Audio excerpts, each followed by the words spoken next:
a saudação. Apocalipse capítulo 1, do verso 4 a 6. João, as 7 igrejas que estão na Ásia. Graça e paz seja convosco da parte daquele que é, e que era, e que há de vir, e da dos 7 espíritos que estão diante do seu trono, e da parte de Jesus Cristo, que é a fiel testemunha, o primogênito dos mortos, e o príncipe dos reis da terra, aquele que nos ama, e em seu sangue nos lavou dos nossos pecados, e nos fez reis e sacerdotes para Deus e seu Pai. A ele glória e poder para todos sempre. Amém. A palavra Ásia é realmente Ásia Menor. É uma pequena porção de terra aproximadamente do tamanho da Indiana. As 7 igrejas lá foram especialmente escolhidas, dentre todas as outras igrejas, por suas características, pois essas mesmas características seriam encontradas nas sucessivas eras séculos mais tarde. Os 7 espíritos diante do trono é o espírito que estava em cada um dos 7 mensageiros, dando-lhes seus ministérios para a era em que cada um viveu. Agora, todas estas expressões, aquele que é, e aquele que era, e há de vir, e fiel testemunha, e primogênito dentre os mortos, e príncipe dos reis da terra, e o Alfa e o Ômega, e o Todo-Poderoso, são títulos e descrições da única e mesma pessoa, que é o Senhor Jesus Cristo, que nos lavou de nossos pecados em seu próprio sangue. O Espírito de Deus em João se expressa assim, a fim de apresentar a suprema deidade de Jesus Cristo e revelar a divindade como um Deus. Hoje, há um grave erro que diz haver 3 deuses em lugar de um. Esta revelação, conforme dada a João pelo próprio Jesus, corrige esse erro. Não é que haja 3 deuses, mas um Deus com 3 ofícios. Há um Deus com 3 títulos: Pai, Filho e Espírito Santo. Esta poderosa revelação é a que a igreja primitiva tinha e deve ser restaurada neste último dia, junto com a fórmula correta do batismo nas águas. Agora, os teólogos modernos não concordarão comigo, pois aqui está o que foi escrito em uma grande revista cristã. Este ensinamento sobre a Trindade está no próprio coração e âmago do Velho Testamento. Do mesmíssimo modo está no coração e âmago do Novo Testamento. O Novo Testamento é exatamente tão oposto quanto o Velho Testamento à ideia de que haja mais deuses do que um. Todavia, o Novo Testamento, com igual clareza, ensina que o Pai é Deus, e o Filho é Deus, e o Espírito Santo é Deus, e que estes 3 não são 3 aspectos da mesma pessoa, mas 3 pessoas estando em uma verdadeira relação pessoal uma com a outra. Aí temos a grande doutrina das 3 pessoas, porém um Deus. Eles também afirmam: Deus, de acordo com a Bíblia, não é simplesmente uma pessoa, mas ele é 3 pessoas em um Deus. Esse é o grande mistério da Trindade. Claro que é. Como podem estar 3 pessoas em um Deus? Não só não há na Bíblia para isso, mas mostra até uma falta de raciocínio inteligente. 3 pessoas distintas, embora de idêntica substância, fazem 3 deuses. Ou a linguagem perdeu completamente seu significado. Apenas ouça estas palavras de novo. Eu sou o Alfa e o Ômega, o princípio e o fim, diz o Senhor, que é, e que era, e que há de vir, o Todo-Poderoso. Isto é deidade, isto não é simplesmente um profeta, um homem, isto é Deus. E não é uma revelação de 3 deuses, mas de um Deus, o Todo-Poderoso. Eles não acreditavam em 3 deuses no princípio da igreja. Você não pode encontrar esse tipo de crença entre os apóstolos. Foi após a era apostólica que esta teoria introduzida e realmente tornou-se um debate e uma doutrina fundamental no Concílio de Nicéia. A doutrina da divindade causou uma dissidência em 2 direções, e dessa dissidência surgiram 2 extremos. Um realmente entrou no politeísmo, crendo em 3 deuses, e os outros entraram no unitarismo. É claro que demorou um pouco para acontecer, mas aconteceu, e nós o temos exatamente hoje. Mas a revelação através de João, pelo Espírito às igrejas, foi: eu sou o Senhor Jesus Cristo, e eu sou tudo isso, não há nenhum outro Deus. E ele pôs seu selo sobre essa revelação. Considere isto. Quem foi o pai de Jesus? Mateus, capítulo 1, verso 18, diz: Maria achou-se ter concebido do Espírito Santo. Mas Jesus, ele próprio afirmou que Deus era seu pai. Deus, o Pai, e Deus, o Espírito Santo. Como frequentemente expressamos estes termos, torna o Pai e o Espírito um. Verdadeiramente, eles são. Ou então Jesus teve 2 pais. Mas note que Jesus disse que ele e seu pai era um, não 2. Isso constitui um Deus. Visto que isto é histórica e escrituristicamente verdadeiro, as pessoas se perguntam de onde vieram as 3. Tornou-se uma doutrina fundamental no Concílio de Nicéia, em 325 d.C. Esta trindade, uma palavra absolutamente não escriturística, foi baseada nos muitos deuses de Roma. Os romanos tinham muitos deuses aos quais oravam. Eles também oravam a ancestrais como mediadores. Foi apenas um passo dar novos nomes a antigos deuses, de modo que temos santos para tornar isto mais bíblico. Assim, em lugar de Júpiter, Veneza, Marte e etc., temos Paulo, Pedro, Fátima, Cristóvão, etc. e etc.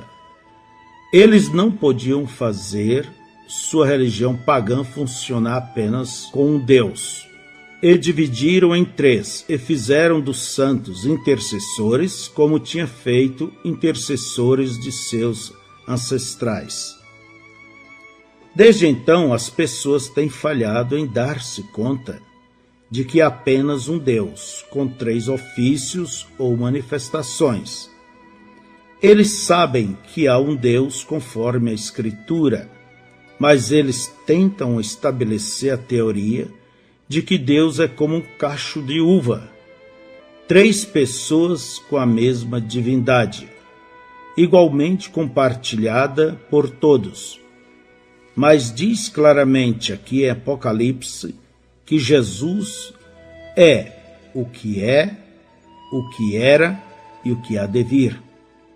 Ele é o Alfa e o Ômega, que quer dizer que ele é o A até Z, ou o tudo isto. Ele é tudo, o Todo-Poderoso. Ele é a rosa de Saron, o lírio dos vales, a resplandecente estrela da manhã, o renovo justo, o Pai, o Filho e o Espírito Santo. Ele é Deus, Deus Todo-Poderoso, um Deus. Em 1 Timóteo capítulo 3, verso 16 diz: E sem dúvida alguma grande é o mistério da piedade. Aquele que se manifestou em carne, foi justificado em espírito, visto dos anjos, pregado aos gentios, crido no mundo e recebido acima na glória. Isto é o que a Bíblia diz.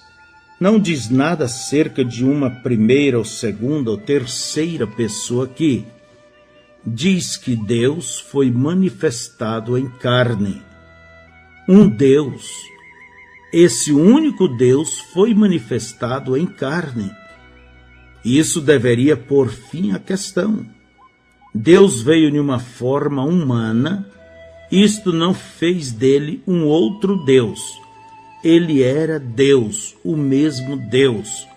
Foi uma revelação então, e é uma revelação agora, um Deus. Vamos voltar na Bíblia e ver o que ele era no princípio, conforme a revelação que ele deu de si mesmo. O grande Jeová aparecia a Israel numa coluna de fogo, como o anjo do concerto. Ele habitava naquela coluna de fogo e dirigia Israel diariamente.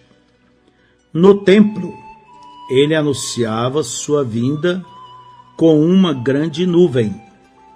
Então, um dia ele foi manifestado em um corpo nascido virginalmente que foi preparado para ele.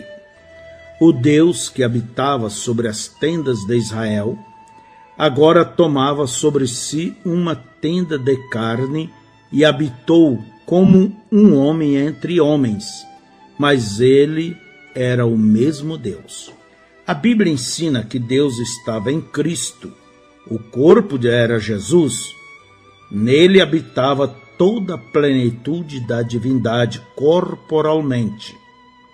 Nada pode ser mais claro do que isso. Mistério? Sim, mas verdade real não pode ser mais claro. Portanto, se ele não era 3 pessoas então, ele não pode ser 3 agora. Um Deus. E este mesmo Deus se fez carne. Jesus disse: Eu vim de Deus e vou voltar para Deus. São João, capítulo 16, verso 27 e 28. Isso é exatamente o que aconteceu. Ele desapareceu da terra através de sua morte, sepultamento, ressurreição e ascensão. Então Paulo encontrou-se com ele no caminho para Damasco, e ele falou a Paulo e disse: Saulo, Saulo, por que me persegues? Paulo diz: Quem és, Senhor? Ele disse: Eu sou Jesus. Ele era uma coluna de fogo, uma luz cegante. Ele havia voltado exatamente como ele disse que faria, de volta à mesma forma que ele era antes que se revestisse de um tabernáculo de carne. Isso é exatamente como João viu isto. João 1,18. Deus nunca foi visto por alguém. O Filho unigênito que está no seio do Pai, esse o fez conhecer. Note, onde João diz que Jesus está, ele está no seio do Pai. Lucas, capítulo 2, verso 11 diz: Pois na cidade de Davi vos nasceu hoje o Salvador, que é Cristo, o Senhor. Ele nasceu o Cristo, e 8 dias mais tarde, quando foi circuncidado, ele foi chamado Jesus, assim como o anjo lhes tinha falado. Eu nasci um Brana. Quando nasci, eles me deram o nome de William. Ele era Cristo, mas lhe foi dado o nome aqui embaixo, entre homens. Aquele tabernáculo exterior que os homens podiam ver foi chamado Jesus. Ele era o Senhor da glória, o Todo-Poderoso manifestado em carne. Ele é Deus, Pai, Filho e Espírito Santo. Ele é tudo isso. Pai, Filho e Espírito Santo são apenas títulos. Eles não são nomes. É por isso que nós batizamos no nome do Senhor Jesus Cristo, pois esse é um nome, não um título. É o nome desses títulos, exatamente como você toma um bebê recém-nascido, que é um filho, e lhe põe nome. Bebê é o que ele é. Filho é o título, então você lhe põe o nome. João Henrique Moreno. Você não batiza apenas em nome de Jesus. Há milhares de Jesuses no mundo, e houve até antes de Jesus, nosso Salvador. Mas há somente um deles nascido, o Cristo, Senhor Jesus Cristo. As pessoas falam de Jesus ser o eterno Filho de Deus. Ora, isso não é uma contradição? Quem já ouviu falar de um filho ser eterno? Filhos têm princípios, mas aquele que é eterno nunca teve princípio. Ele é o Deus eterno, Jeová manifestado na carne. No Evangelho de São João diz: no princípio era o Verbo, e o Verbo estava com Deus, e o Verbo era Deus. E o Verbo se fez carne e habitou entre nós. Ele era a verdadeira e fiel testemunha da palavra eterna do Pai. Ele era um profeta e podia dizer o que o Pai lhe ordenava dizer. Ele disse: meu Pai está em mim. Isso é o que Jesus, o tabernáculo, disse: meu Pai está em mim. Deus tem muitos títulos: justiça nossa, e nossa paz, e sempre presente, e Pai, e Filho, e Espírito Santo. Porém, ele tem somente um nome humano, e esse nome é Jesus. Não fique confuso porque ele tem 3 ofícios ou tem uma manifestação tríplice. Na terra, ele era um profeta. No céu, ele é o sacerdote. E retornando à terra, ele é Rei dos Reis. Aquele que era, esse é Jesus, o profeta. Aquele que é, esse é ele, o sumo sacerdote, fazendo intercessão, um que pode compadecer-se das nossas fraquezas, que há de vir. Esse é o Rei vindouro. Na terra, ele era a palavra, o profeta. Moisés disse dele: o Senhor teu Deus te despertará um profeta como eu. E será que, se eles não ouvirem as palavras desse profeta, eles serão extirpados de entre o povo? Notem estes fatos acerca de Jesus. Na terra ele era profeta, cordeiro ou filho. Isso não o tornou 3. Estas eram apenas manifestações ou ofícios de uma pessoa, Jesus. Agora, há uma porção da Escritura muito apreciada que os trinitarianos pensam provar seu ponto de vista de haver mais do que uma pessoa efetiva na divindade. É Apocalipse capítulo 5, versos 6 ao 8.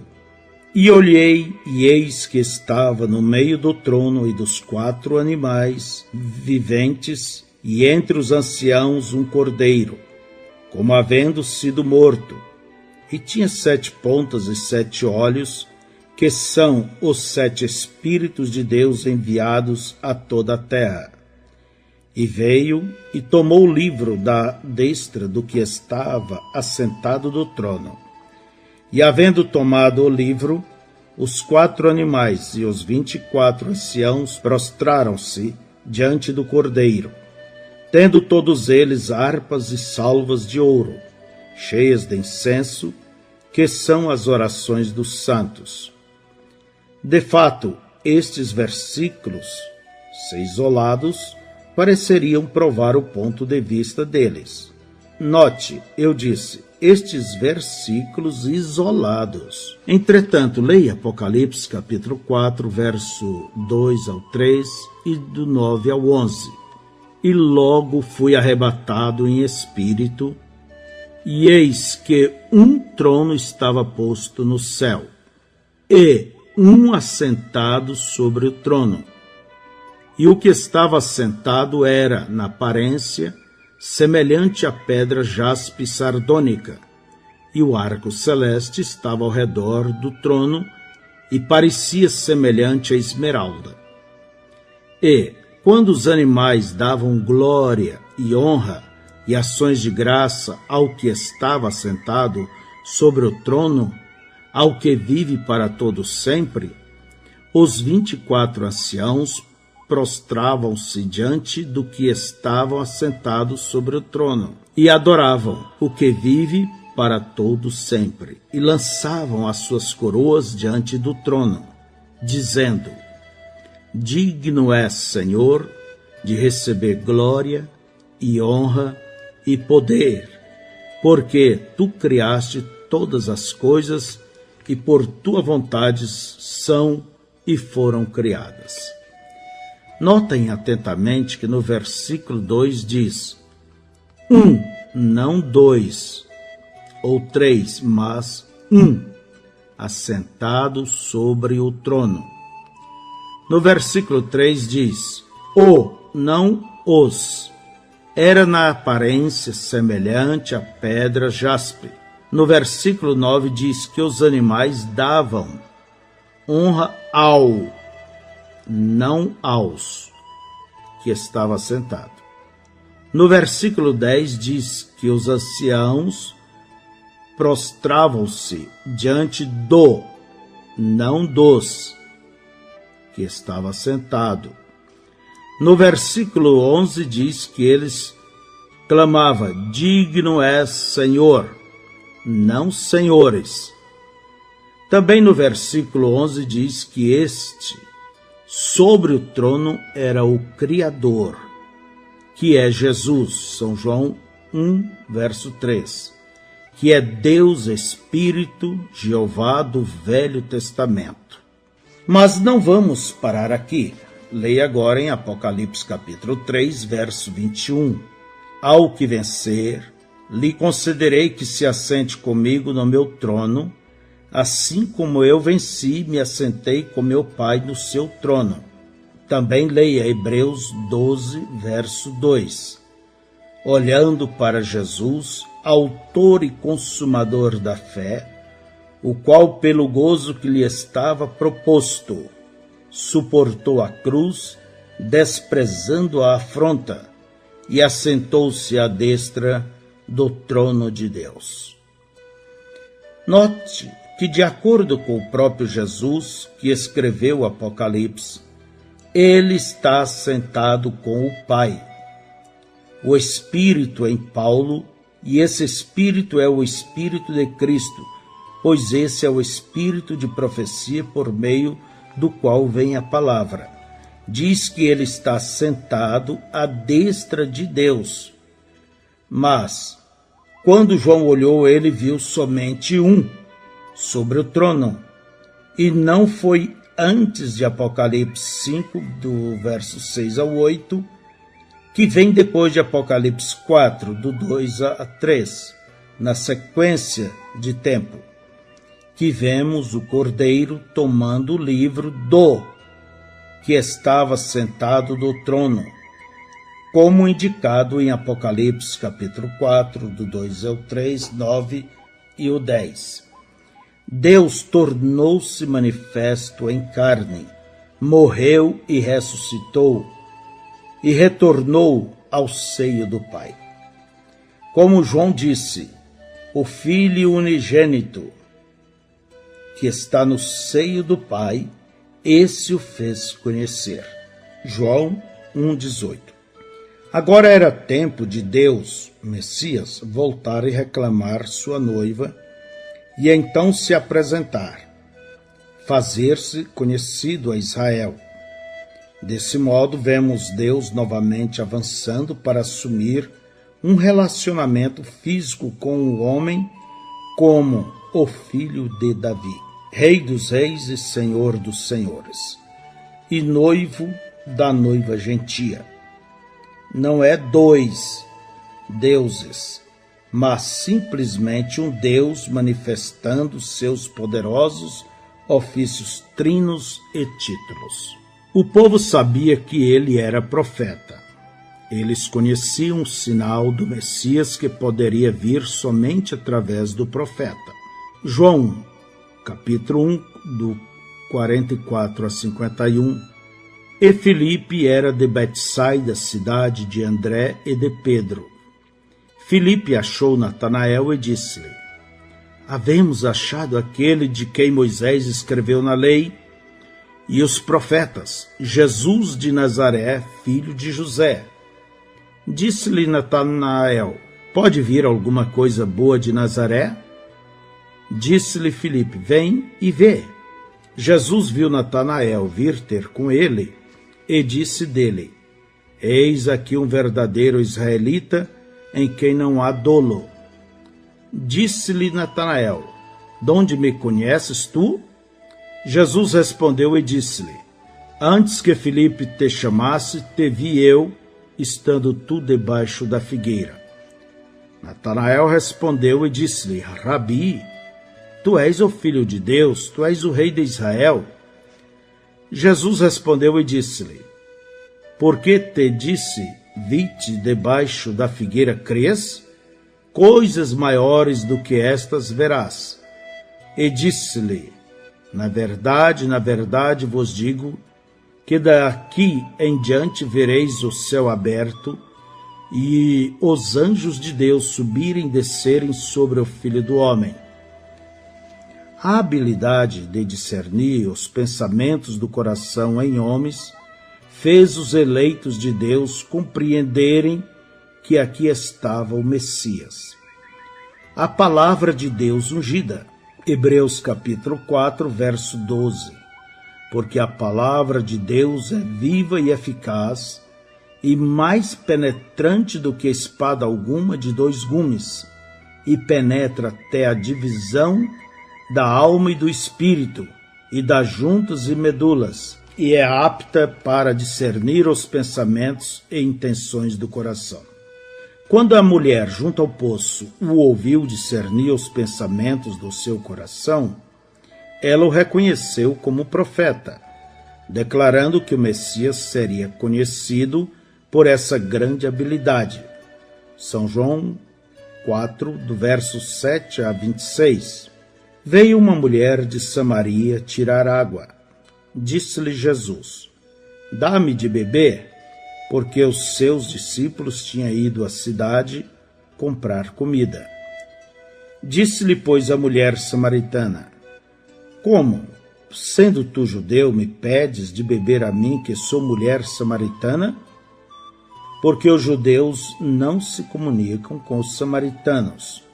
Jesus respondeu e disse-lhe: Se tu conheceras o dom de Deus, e quem é o que te diz, dá-me de beber, tu lhe pedirias, e ele te daria água viva. Disse-lhe a mulher: Senhor, tu não tens com que atirar, e o poço é fundo. Onde, pois, tens a água viva? És tu maior do que o nosso pai Jacó, que nos deu poço, bebendo ele próprio dele, e os seus filhos e o seu gado? Jesus respondeu e disse-lhe: Qualquer que beber desta água tornará a ter sede, mas aquele que beber da água que eu lhe der nunca terá sede, porque a água que eu lhe der se fará nele uma fonte d'água que salte para a vida eterna. Disse-lhe a mulher: Senhor, dá-me dessa água, para que não mais tenha sede e não venha aqui tirá-la. Disse-lhe Jesus: vai, chama o teu marido e vem cá. A mulher respondeu e disse: não tenho marido. Disse-lhe Jesus: disseste bem, não tenho marido, porque tiveste 5 maridos, e o que agora tens não é teu marido. Isto disseste com verdade. Disse-lhe a mulher: Senhor, vejo que és profeta.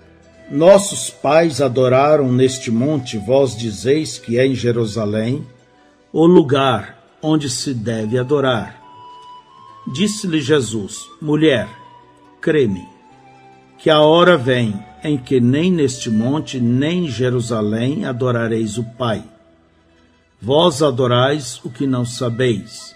Nós adoramos o que sabemos, porque a salvação vem dos judeus.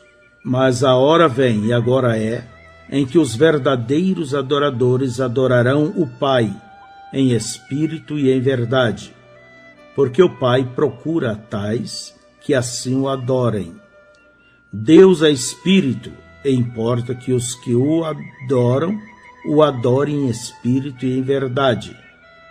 A mulher disse-lhe: eu sei que o Messias, que se chama o Cristo, vem. Quando ele vier, nos anunciará tudo. Jesus disse-lhe: eu o sou, eu que falo contigo. Apocalipse, capítulo 5, verso 3 diz: e cantavam o cântico de Moisés, servo de Deus, e o cântico do Cordeiro, dizendo: grandes e maravilhosas são as tuas obras, Senhor, Deus Todo-Poderoso. Justos e verdadeiros são os teus caminhos, ó Rei dos Santos. Você vê isto? O Cordeiro, o sumo sacerdote, tendo seu sangue nas mãos, como expiação no propiciatório por nossos pecados. É o Senhor Deus Todo-Poderoso. Esse é o seu atual ofício. Isso é o que ele está fazendo agora, apresentando seu sangue em defesa de nossos pecados. Mas um dia esse cordeiro se tornará o leão da tribo de Judá. Ele aparecerá em poder e glória e assumirá sua autoridade para reinar como rei. Ele é o futuro rei desta terra, é claro. Isso não quer dizer que ele não seja rei agora, pois ele é o nosso rei, Rei dos Santos. É um reino espiritual no momento. Não é deste sistema mundial, assim como nós não somos deste mundo. Essa é a razão porque agimos diferente do mundo. Nossa cidadania está no céu. Nós refletimos o espírito do mundo de nosso renascimento, onde Jesus é o Rei. É por isso que nossas mulheres não se vestem com roupas de homens, ou cortam seus cabelos, ou usam todos esses cosméticos e outras coisas que o mundo quer tanto. É por isso que nossos homens não bebem e fumam e se comportam pecaminosamente. Nosso domínio é o domínio sobre o pecado, e está em vigor através do poder que está no Espírito de Cristo. Cada reino na terra vai ser destruído, mas o nosso permanecerá. Ora, nós temos falado acerca dos ofícios e manifestações do único Deus verdadeiro e contemplando sua glória em um estudo escriturístico. Mas ele não é para ser conhecido intelectualmente. Ele é conhecido espiritualmente, por revelação espiritual. Este mesmo ser que foi conhecido como Jesus segundo a carne, voltou à coluna de fogo, mas ele prometeu que viria novamente e habitaria entre seu povo através do Espírito. E no dia de Pentecostes, aquela coluna de fogo desceu e separou-se em línguas de fogo sobre cada um deles, O que estava fazendo Deus? Ele estava separando-se na igreja, dando a todos aqueles homens e mulheres uma parte de si mesmo. Ele dividiu-se entre sua igreja, exatamente como ele disse que faria. João capítulo 14, verso 16 ao 23. E eu rogarei ao Pai, e ele vos dará outro Consolador, para que fique convosco para sempre, o Espírito de verdade, que o mundo não pode receber, porque não o vê nem o conhece. Mas vós o conheceis, porque habita convosco e estará em vós. Não vos deixarei órfãos, voltarei para vós. Ainda um pouco, e o mundo não me verá mais, mas vós me vereis, porque eu vivo e vós vivereis. Naquele dia conhecereis que eu estou em meu Pai e vós em mim, e eu em vós. Aquele que tem os meus mandamentos e os guarda, esse é o que me ama. E aquele que me ama será amado de meu Pai, e eu o amarei, e me manifestarei a ele. Disse-lhe Judas, não Iscariotes: Senhor, de onde vem que te has de manifestar a nós e não ao mundo? Jesus respondeu e disse-lhe: Se alguém me ama, guardará a minha palavra, e meu Pai o amará, e viremos para ele e faremos nele morada. Ele disse que rogaria ao Pai, que enviaria outro Consolador, o qual já estava com eles, os discípulos, mas não neles. Esse era Cristo. Então, no versículo 23, falando de si, do Pai, ele disse: Nós viremos. Aí está. O Espírito está vindo, o mesmo Espírito de Deus que se manifestou como o Pai e como o Filho, e ainda se manifestará em muitos, um Deus que é Espírito. É por isso que nenhum homem jamais pode aparecer e dizer que o homem santo é um papa ou o homem santo é um bispo ou sacerdote. O homem santo é Cristo, o Espírito Santo em nós. Como se atreve a hierarquia declarar que os leigos não têm nenhuma palavra a dizer? Cada um tem algo a dizer. Cada um tem um trabalho, cada um tem um ministério. O Espírito Santo veio no Pentecostes e separou-se sobre cada um, para que se cumprisse o que Cristo dissera: Naquele dia conhecereis que eu estou em meu Pai e vós em mim, e eu em vós. São João 14, verso 20. O grande eu sou, o Deus Todo-Poderoso, veio como Espírito para encher sua verdadeira igreja. Ele tem direito de se mover onde quer que ele queira e sobre quem quer que queira. Nós não consideramos nenhuns homens santos entre nós, mas toda a verdadeira congregação do Senhor é santa, por causa da presença do Espírito Santo. É Ele, o Espírito Santo, que é santo, não a congregação em si mesma.